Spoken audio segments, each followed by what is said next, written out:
temprano. En esa carta me dicen que cayó preso mi hermano.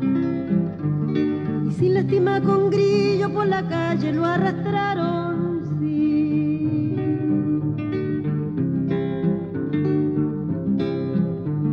La carta dice el motivo. La desidia del comunismo nace como una perspectiva filosófica y política en el siglo XIX, en plena sombra del surgimiento del capitalismo. Entonces, como nace el capitalismo, va a empezar a nacer un grupo de personas que se denominan los obreros, el proletariado, y en medio de esa situación de caos, de abuso, de explotación, plantearon en la teoría la constitución de un Estado donde sea este proletariado los que gobernaran y no los capitalistas. El capitalismo está en su etapa de apogeo.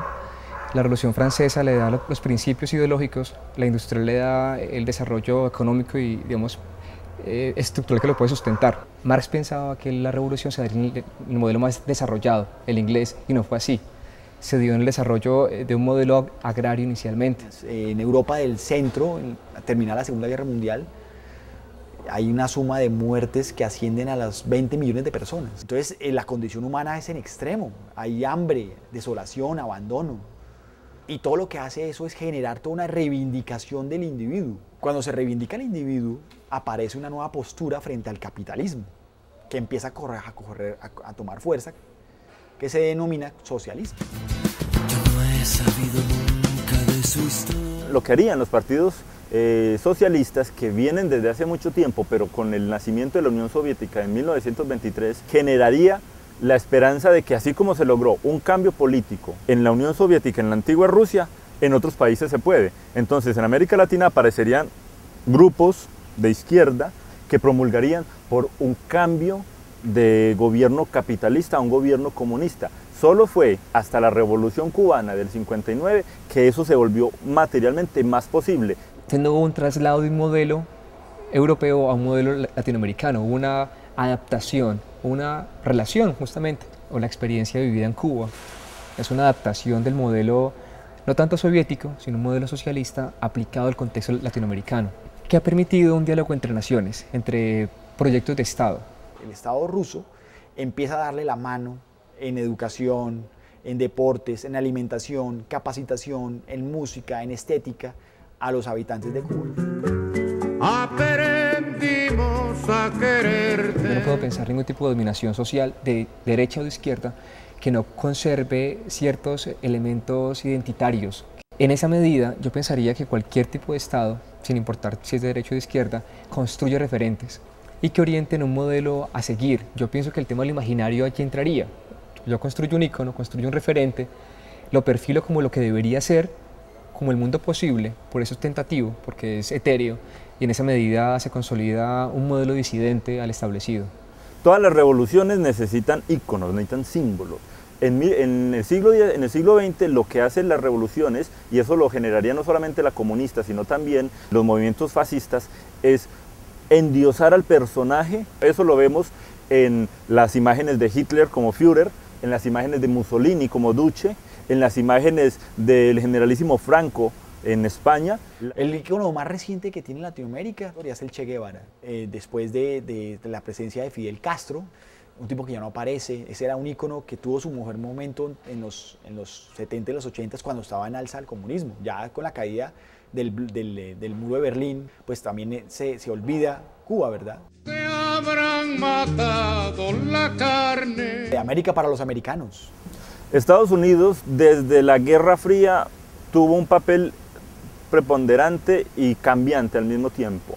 Sobre todo, lo que le interesaba era evitar que se generaran en América Latina, en lo que se considera el patio trasero de ellos, que se generaran nuevos países comunistas. Es así como durante el gobierno de Kennedy nacería un proyecto que se llamaba Alianza para el Progreso. Si el comunismo propugnaba por ayudarle a los pobres, la Alianza por el Progreso desde el capitalismo pedía lo mismo: vamos a ayudarle a los más pobres, a los más necesitados. Entonces eso fue una respuesta.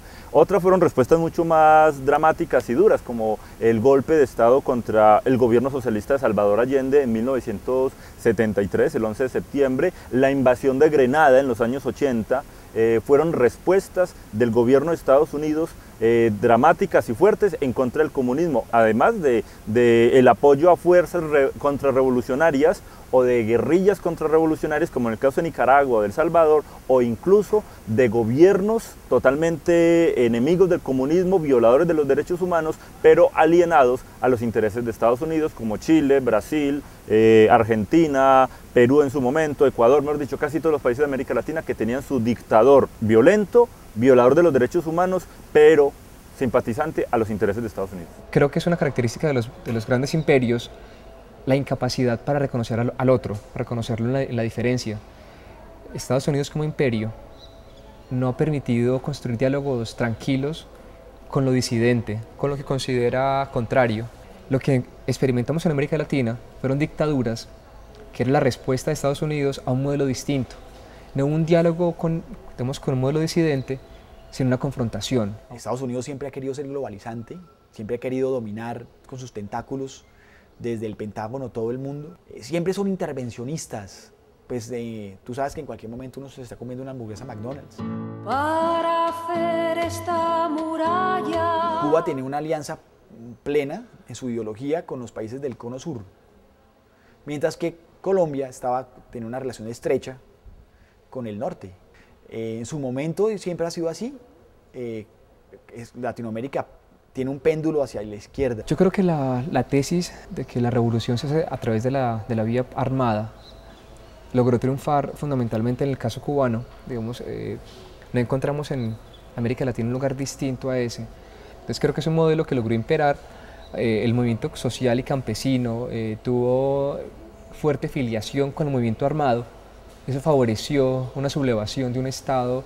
Lo que pasa es que las condiciones cubanas son muy diferentes. O sea, la revolución no es una fórmula que usted mezcle 5 gramos de inconformidad, 20 gramos de polvorín social, 30 gramos de armas y tiene una revolución. Esa, por ejemplo, fue la gran lección que le tocó con la muerte aprender al Che Guevara, porque la condición del campesino boliviano era muy diferente a la condición del campesino cubano. Eso chocaba.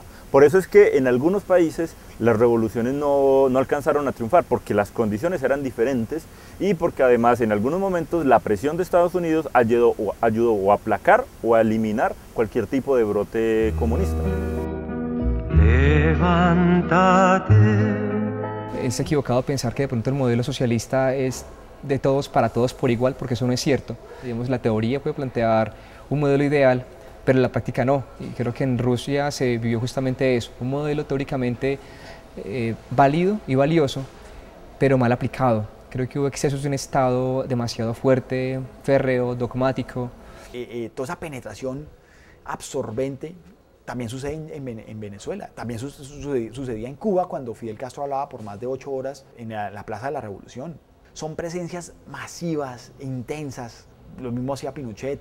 Lo mismo hacía todo el Videla en el golpe militar de Argentina y de Chile. Salgueri, Stroessner, lo mismo hace el presidente del Ecuador. Entonces toman al servicio de los medios de comunicación para que solamente se divulgue lo que pasa con ellos y no se saque en realidad el otro lado de la moneda. Torturas, desplazamientos, violaciones de derechos humanos, incremento de tasas de desempleo, incremento de las madres cabezas de hogar, niños que abandonan las escuelas. Eso casi no se registra. Las revoluciones implican primero un cambio del status quo. Entonces los que antes gobernaban ya no gobiernan y los que antes no gobernaban ahora gobiernan. El gran problema de esa situación en la que los que no tienen nada ahora tienen y los que antes tenían ya no tienen es que el comunismo hace esa repartición de bienes que debería ser para todos de forma contestataria y de forma doctrinaria, en el sentido de generar lo que ellos siempre han defendido, la lucha de clases. O sea, es procurar no solamente darle a los pobres lo que nunca han tenido, lo que nunca le han dado las clases pudientes, sino recordarles que son gracias a las clases pudientes que usted no tiene derecho a eso. Luego odia a las clases pudientes.